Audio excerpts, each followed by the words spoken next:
నమస్తే, మీరు చూస్తున్నారు news on face. Welcome to top 9 news. Private engineering వృత్తి విద్యా సంస్థల యాజమాన్యాలు చేపట్టిన బంద్పై తెలంగాణ కాంగ్రెస్ ప్రభుత్వం తీవ్ర అసంతృప్తి వ్యక్తం చేసింది. ఫీజు రియంబర్స్మెంట్ బకాయిలు చెల్లింపులపై ఇప్పటికే చర్యలు చేపడుతున్నప్పటికీ బంద్కు వెళ్లడంపై రేవంత్ రెడ్డి సర్కార్ ఆగ్రహం వ్యక్తం చేసింది. విద్యార్థుల భవిష్యత్తు దృష్ట్యా యాజమాన్యాలు సమ్మె విరమించాలని ప్రభుత్వం కోరింది.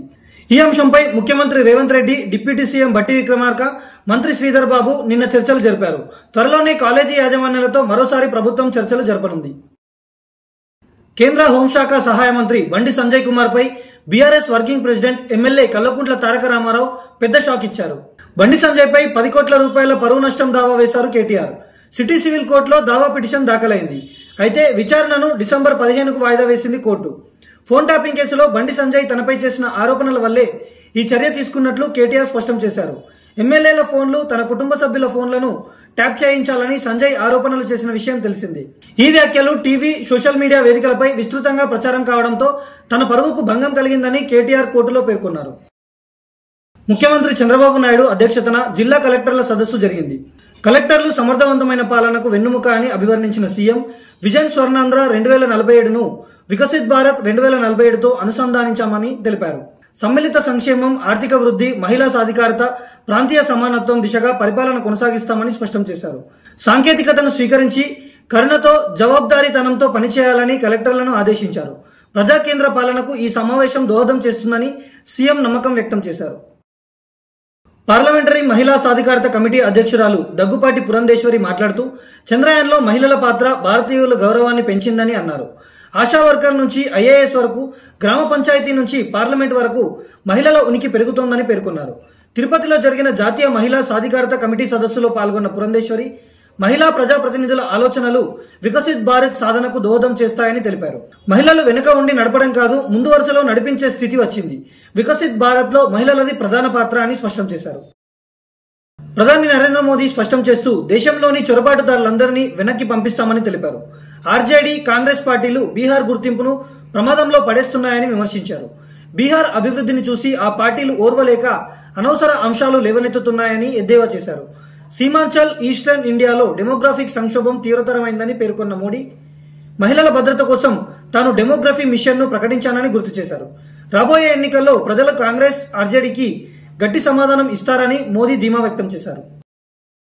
అమెరికాలో ఉద్యోగాలు అమెరికన్లకే ఇవ్వాలని చెప్పిన అధ్యక్షుడు డొనాల్డ్ ట్రంప్ తాజాగా వెనక్కు తగ్గారు.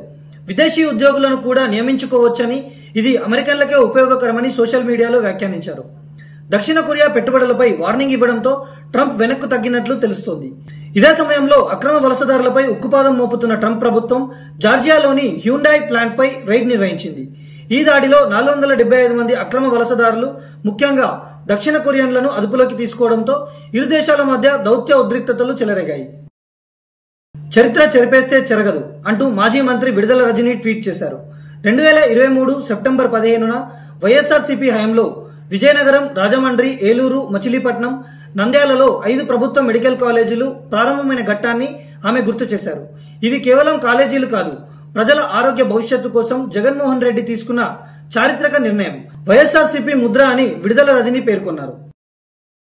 ఆడబిడ్డల చదువుల విషయంలో రేవంత్ రెడ్డి ప్రభుత్వం వైఖరిపై ఎమ్మెల్సీ కల్వకుంట్ల కవిత తీవ్ర ఆగ్రహం వ్యక్తం చేశారు. ఫీజు రియంబర్స్మెంట్ బకాయిలను ఉద్దేశపూర్వకంగా నిలిపివేస్తూ కమిషన్లు డిమాండ్ చేస్తున్నారని ఆరోపించారు. కాలేజీలు మూతపడితే ఆడబిడ్డల చదువుకు దూరమవుతారని ఆమె ఆందోళన వ్యక్తం చేశారు. ఇక కాళేశ్వరం అవినీతిలో కేసీఆర్ ప్రమేయం లేదని స్పష్టం చేసిన కవిత ఈ అవినీతి హరీష్ రావు, సంతోష్ రావు చేశారని సంచలన ఆరోపణలు చేశారు. ఈ పరిణామాల నేపథ్యంలో బీఆర్ఎస్ అధినేత కేసీఆర్ ఆమెపై సస్పెన్షన్ వేటు వేయడంతో కవిత కొత్త పార్టీ స్థాపన దిశగా వెళ్తారన్న ప్రచారం వేగంగా సాగుతోంది. దేశంలో మహిళా శక్తి నానాటికి పురోగమిస్తుందని లోక్సభ స్పీకర్ ఓం బిర్లా తెలిపారు. తిరుపతిలో 2 రోజుల పాటు జరుగుతున్న పార్లమెంటరీ అసెంబ్లీ మహిళా సాధికార కమిటీల జాతీయ సదస్సును ఆయన ప్రారంభించారు. ఆడబిడ్డలు విద్యావంతులై స్వాలంబన సాధించినప్పుడే దేశాభివృద్ధి సాధ్యమవుతుందని స్పష్టం చేశారు. నారీ శక్తి వందన్ చట్టం కేవలం ప్రాతినిధ్యం కోసమే కాకుండా మహిళలకు తగిన స్థానం కల్పించే చారిత్రాత్మక ముందడుగని పేర్కొన్నారు. చట్టసభల్లో మహిళలకు 33% రిజర్వేషన్లు కల్పించామని, మహిళా సాధికారత నిరంతర ప్రక్రియగా కొనసాగుతుందని అన్నారు.